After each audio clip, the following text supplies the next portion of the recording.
Dieu pour toi et moi. Que tu sois noir, blanc, beurre ou même métissé, sache que Dieu t'aime quand même. Yeah. Real gospel, famous. Merci pour la faute, man. Yeah, écoute ça. Je ne sais pas ce qui a pu te plaire en moi, Jésus. Je suis ému d'un tes sentiments d'un roi pour moi. Est-ce que tu peux bien réaliser ce qu'il a fait pour te libérer? Est-ce que tu peux lui réaliser ce qu'il a fait pour te soulager? Je ne sais pas ce qui a pu te plaire en moi, Jésus. Je suis ému d'un tes sentiments d'un roi pour moi. Est-ce que tu peux bien réaliser? Hello, bonjour à tout le monde. Bienvenue dans votre émission Entre nous, décryptage. Ici, nous décryptons toutes les vidéos que vous nous envoyez depuis chez vous à la maison. Vous êtes au Congo, vous êtes à Kinshasa. Vous nous avez envoyé une vidéo et nous allons décrypter ça. Je suis de retour de mes vacances. J'étais en Afrique. Ça s'est bien passé. Dans les jours à venir, vous aurez une vidéo détaillée de tout ce que j'ai vu en Afrique, car j'ai fait 14 ans ici au Canada sans pour autant aller en Afrique. Donc pour moi, c'était exceptionnel de pouvoir repartir en Afrique une fois de plus et de voir la réalité. Voilà, donc pour commencer, je vous dis générique.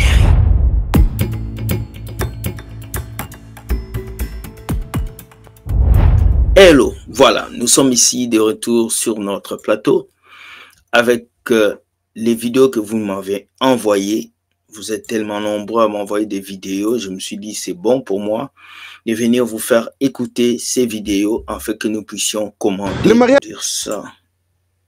Voilà, donc on va commencer la vidéo, la première vidéo. Donc on va lancer la vidéo et puis on va essayer d'apporter une pierre à l'édifice. Donc, je tiens à préciser que toutes les vidéos que je fais dans Décryptage, ce sont des vidéos de faux ou de bons pasteurs. On apporte nos commentaires. Donc, ce n'est pas une prédication. Ce n'est pas un moment de partage. C'est un moment où on commente les vidéos. Donc, tout le monde peut suivre cette émission. On commence. Allez. Le mariage n'est pas une bénédiction. Oh, comment ça, homme de Dieu? Accordez-moi de le dire. Ok. Vous savez, les païens se marient, ils font 40 ans, 50 ans de mariage, ils meurent dans le mariage. Ok. Des chrétiens se marient et divorcent. Ok. La bénédiction de Dieu n'est pas temporaire. La bénédiction de Dieu, elle est intemporelle. Ça veut dire, elle va au-delà du temps. Oui. Voyez-vous? Le mariage n'est pas une bénédiction. Parce que la bénédiction de Dieu va au-delà du temps. Les païens se marient. Mais est-ce que le mariage des païens et le mariage des chrétiens, c'est la même chose? Non. Mais pourquoi les païens durent dans le mariage et les chrétiens se séparent? Peut-être parce que l'enseignement que les chrétiens reçoivent dans les églises n'est pas l'enseignement qu'ils doivent vraiment recevoir. Parce que j'affirme qu'aujourd'hui, dans notre génération, beaucoup de jeunes chrétiens se marient pour le sexe et des bisous. Parce que on a dit pas de rapports sexuels avant le mariage. Donc lui, parce qu'il veut connaître la sœur, il va se marier pour faire les rapports. Alors que dans le mariage, il n'y a pas que le sexe, il y a beaucoup de choses. En tout cas, on va continuer. Donc aujourd'hui, si le pasteur dit à un chrétien, entre dans ta destinée, le chrétien pense que sa destinée c'est le mariage, sa destinée c'est d'avoir les millions, sa destinée c'est... Ouais, entre dans ta destinée. Au fait, ta destinée, ce n'est pas un mariage. Ta destinée, ce n'est pas une voiture. Ta destinée, ce n'est pas une maison. Ça, c'est des choses terrestres. Ce sont des résultats de ta vie sur la terre. Voilà pourquoi je continue toujours à vous dire que la vraie bénédiction n'est pas physique. La vraie bénédiction, elle est spirituelle. Donc, tu n'es pas béni parce que tu as une voiture.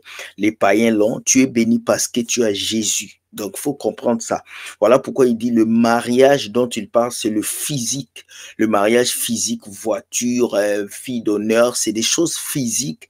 Ce n'est pas une bénédiction parce que les païens... D'aller aux États-Unis, sa destinée n'est pas de vivre au Congo. C'est du fantasme spirituel. Okay.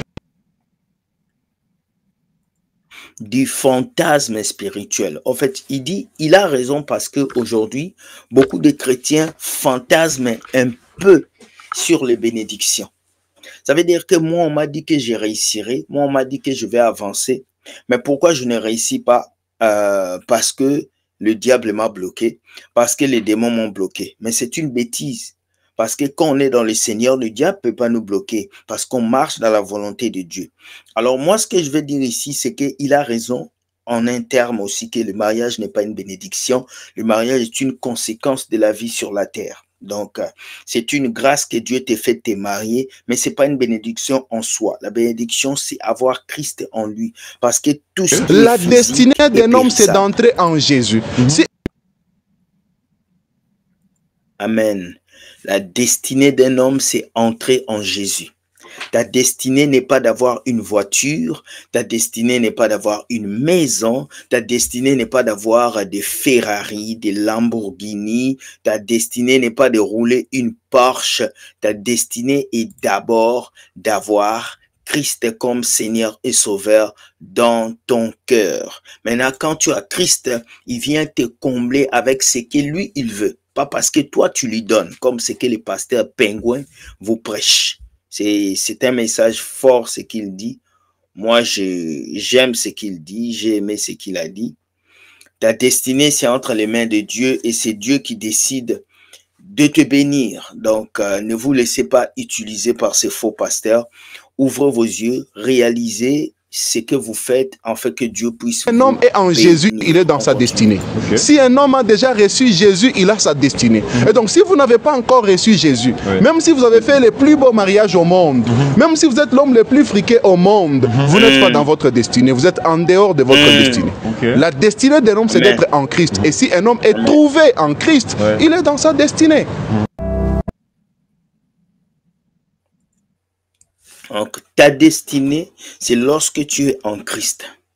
Tu peux avoir des richesses, tu peux avoir des maisons. Voilà pourquoi la Bible même nous dit que sert-il un homme de gagner ce monde s'il doit perdre son âme? Alors, vous êtes d'accord avec moi sur ce que ce Messie a dit. Donc, vous devez chercher dans la destinée de Dieu qui est dans sa parole et dans sa vérité. Dites-moi ce que vous pensez. La Bible dit ça, celui qui a le Fils a la vie, celui qui n'a pas le Fils n'a pas la vie. Et ça ne se négocie pas. Et vous voyez, des fois, on rentre dans une compagnie. L'évangile n'est pas venu nous rendre gentils. L'évangile n'est pas venu nous rendre gentils. Ouais, l'évangile n'est pas venu nous rendre gentils. Ça, c'est Placide, un jeune homme qui parle très bien de Jésus-Christ. J'aime beaucoup ce pasteur parce qu'il est concret dans ce qu'il dit et il sait bien ce qu'il dit. L'évangile de Dieu n'est pas venu nous rendre gentils. Je vois des gens, quand je fais souvent mes vidéos, qui viennent. Frère William, oh, la compassion. Je vous dis que Dieu a envoyé David pour aller tuer des ennemis. Dieu n'avait pas compassion. Jésus a pris la chicotte, il a frappé les gens dans le temple. Jésus n'avait pas de compassion. Le problème avec vous les chrétiens d'aujourd'hui, c'était, vous pensez que Dieu, c'est toujours un Dieu gentil qu'on vous a prêché dans les églises. Un Dieu gentil qui pardonne tes bêtises. Non, Dieu est riche en bonté, mais lent en colère. Ça veut dire que Dieu peut sourire avec toi tout le temps. Mais attention, à la dernière minute, il va te flageller, il va te frapper. Et parce qu'aujourd'hui, beaucoup de chrétiens ont vu la bonté de Dieu, ils pensent qu'ils peuvent tout faire dans les églises. Non, vous vous trompez. Vous vous trompez. C'est la véracité de l'évangile. Celui qui a le Fils a la vie. Celui qui n'a pas le Fils n'a pas la vie. J'aurais tendance à pleurer, de dire mes condoléances, mais est-ce qu'il a accepté Jésus? Parce qu'on ne se... Quand quelqu'un meurt, on fait RIP, repose en paix. Bon, même s'il était le dernier des païens, on lui dit repose en paix. Même s'il était le dernier des derniers, on lui dit repose en paix. Mais on oublie quelque chose. Est-ce que cet homme est mort avec Jésus? Est-ce que cet homme avait reçu la parole de Dieu? Est-ce que cet homme avait laissé Dieu résider en lui? Donc, celui qui n'a pas le Fils n'a pas la vie. Donc, tu peux avoir des villas, des voitures, des maisons. Si Christ n'est pas en toi, tu n'as pas la vie, mon ami. Et c'est ça le problème qu'on vit aujourd'hui en 2023. Les gens ont tout ce qu'il faut, mais ils n'ont pas Christ. Nous devons mettre Christ dans nos vies parce que les jours où nous ne serons plus là, que nous puissions avoir la vie en abondance, une source d'eau qui pousse et qui jaillit au fond. On ne se justifie pas après la mort, on se justifie maintenant. Il faut accepter Jésus maintenant, il n'y a pas de seconde chance. Oui, celui qui a le Fils à la vie, il n'a pas c'est l'autorité de la parole. Je ne peux pas la déjouer et te présenter un autre évangile. J'ai reçu cette saine doctrine. Si je n'ai pas accepté Jésus maintenant, j'irai en enfer. C'est la réalité. On ne peut pas présenter un évangile qui casse les choses. Non. Si je n'ai pas accepté Jésus, j'irai en enfer. Merci.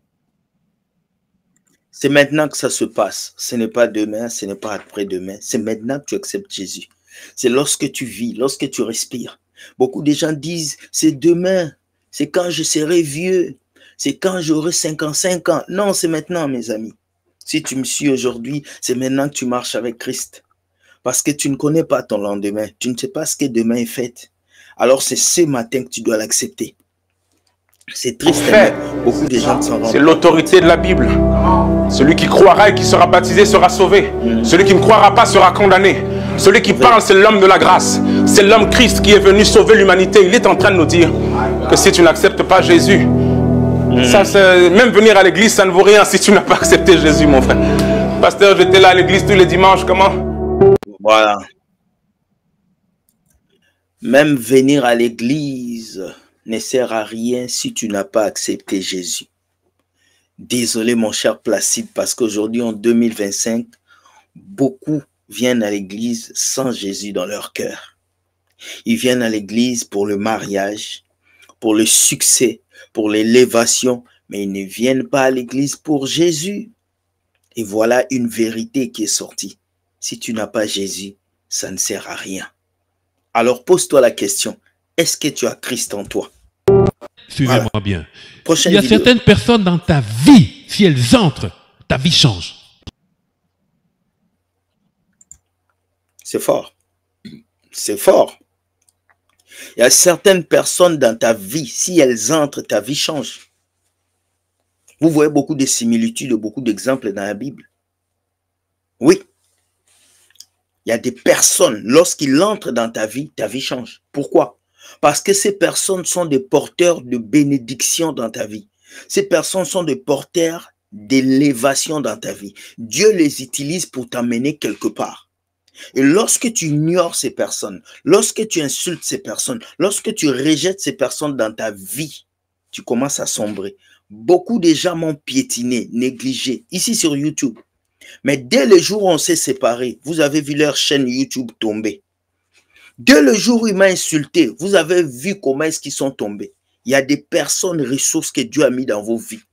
Lorsque vous les écartez, vous attirez la malédiction dans vos propres vies. Parce que la grâce est sur eux. Et quand elles vont se retirer, tu comprendras que elles étaient importantes. Je me rappelle, j'avais un ami qui s'appelait Arnaud. Cet ami, c'était un ami exceptionnel. À chaque fois qu'on allait faire des choses, on réussissait. On réussissait. J'avais beaucoup de choses que j'avais en avancé. Un jour, Arnaud et moi, on s'est disputés, on s'est séparés. Et les choses ont commencé à se gâter. Mes business n'avançaient plus. Pourquoi? Parce que lui, il avait les contacts. Il avait le chemin. Il avait ce qu'il fallait pour m'aider à avancer. Mais j'avais tellement gâté cette relation que je n'arrivais plus à avancer. Beaucoup de gens ici, vous échouez parce que vous avez gâté votre relation. Vous n'avancez pas parce que vous avez coupé relation avec quelqu'un qui avait des choses pour vous. Vous ne réussissez pas dans ce business parce que votre ami avocat avec qui vous étiez en relation, vous avez cassé les ponts. Et c'est ça le problème d'aujourd'hui. Tu vois un chrétien qui pleure, pasteur, ma vie ne change pas, pasteur, je ne me marie pas, mais tu as cassé la relation avec qui? Peut-être que le cousin que tu connaissais, c'est lui qui allait te connecter avec l'homme de ta vie. Peut-être que la fille que tu connaissais au boulot, vous vous êtes chamaillé, c'est elle qui allait te tracer un chemin, qui allait te donner un boulot. Mais comme vous, dans le monde, vous avez l'idée de dire, ce n'est pas l'homme qui fait l'homme, vous vous trompez. Dieu passe toujours par un homme pour créer quelque chose dans ta vie. Que tu le veuilles ou pas, Dieu passera par un homme pour t'élever, pour te bénir. Alors arrêtez de dire, je réussirai seul. Nul ne réussit seul sur la terre. Let's go. Ces personnes étaient importantes pour toi, parce qu'elle faisait le double travail pour elle et pour toi, discerne la valeur des gens qui sont dans ta vie. Autour de toi. Alors. Yes. C'est fort. C'est vraiment fort ce que ce Messie a dit. Vous savez, souvent, nous les chrétiens, nous ignorons ces choses. Nous allons à l'église, nous prions, nous cherchons Dieu, on pense que les anges descendront du ciel pour nous donner un emploi. Les anges descendront du ciel pour qu'on puisse réussir l'examen. Les anges descendront du ciel pour faire ça, c'est faux. Dieu passera par des hommes pour te bénir. Dieu est passé par le prophète pour oindre David. Dieu pouvait toucher David en même temps. Mais pourquoi Dieu est toujours passé par des hommes pour toucher des hommes? Parce que l'homme est un canal par où Dieu passe pour bénir l'homme. Voilà pourquoi à travers l'homme, Dieu passe pour donner naissance à l'homme. C'est important de savoir aujourd'hui qu'il y a des personnes ressources que Dieu a mis dans vos vies. Et lorsque vous ignorez ces personnes, vous détruisez une partie de votre destinée. Oh Seigneur, pardonne-moi d'avoir éloigné les personnes importantes de ma vie. Pardonne-moi d'avoir créé des disputes avec ces personnes qui avaient des potentiels pour moi. Je veux qu'après cette vidéo, que tu puisses dire à Dieu de te pardonner. Qu'il te pardonne pour les relations que tu as brisées. Qu'il te pardonne pour les personnes importantes que tu as enlevées à côté de toi. Dis à Dieu de te pardonner. Vous savez, des fois tu souffres dans la vie, mais ta solution se trouve seulement ici à côté. Des fois tu as des sérieux problèmes, mais ta solution se trouve là à côté. Je me rappelle d'une sœur dans une église où j'étais à Montréal. Elle ne voulait pas me parler, mais elle cherchait un travail. Elle souffrait. Elle venait à l'église à pied. Elle rentrait à pied. Mais elle souffrait. Elle cherchait un emploi. Pendant ce temps, je travaillais dans une entreprise qui faisait des produits animaliers, tout ça. Et cette sœur était venue, elle n'avait pas d'argent, elle avait 2 enfants. Elle cherchait un travail. Mais parce que cette sœur était orgueilleuse, elle ne voulait pas me parler. Elle disait, le frère là, je ne lui parle pas. Il critique les pasteurs. Il est comme ça. Un jour, il y a une amie qui est venue me voir. Aide la sœur là. Elle a besoin d'emploi. Je dis, mais pourquoi elle ne me parle pas? Oh, elle a besoin d'emploi. Et le jour où j'ai pris la sœur, je l'ai aidée. Elle s'est rendue compte que, waouh, frère, tu avais une porte d'ouverture pour moi. Voilà pourquoi vous devez être bon envers beaucoup de personnes. Vous ne savez pas là où Dieu passera pour vous bénir. Si nous parlons de faux pasteurs, nous sommes en train de les aider à avancer. Mais quand il s'agit des relations, de bâtir des relations, il faut avoir des relations de qualité. De même que lorsqu'un homme se retire dans ta vie, tu peux perdre certains contacts. De même que lorsque tu n'es pas en bonne relation avec Dieu, tu vas perdre les grâces et les bénédictions de la terre. Alors je vais te dire, est-ce que tu as retiré Dieu de ta vie ou tu le gardes toujours en toi? Si tu as gardé Dieu en toi, dis merci à Dieu. Mais si tu as retiré Dieu, reviens dans la bonne relation afin que Dieu puisse te bénir. Dites-moi ce que vous pensez de ces vidéos. C'est quelques vidéos qu'on m'a envoyées. Et je ferai mon plaisir pour vous écouter et pour commenter. S'il vous plaît, commentez. Dites-moi ce que vous pensez. Likez et partagez. N'oubliez pas, abonnez-vous à notre chaîne. Partagez les vidéos afin que nous puissions avancer. Sur ce, je vous dis, Dieu gagne toujours. Nous avons notre live ce soir qui a pour titre Reconnaissance. Venez nombreux, partageons ce message afin que les âmes soient sauvées. Bye bye, bonne journée et ciao.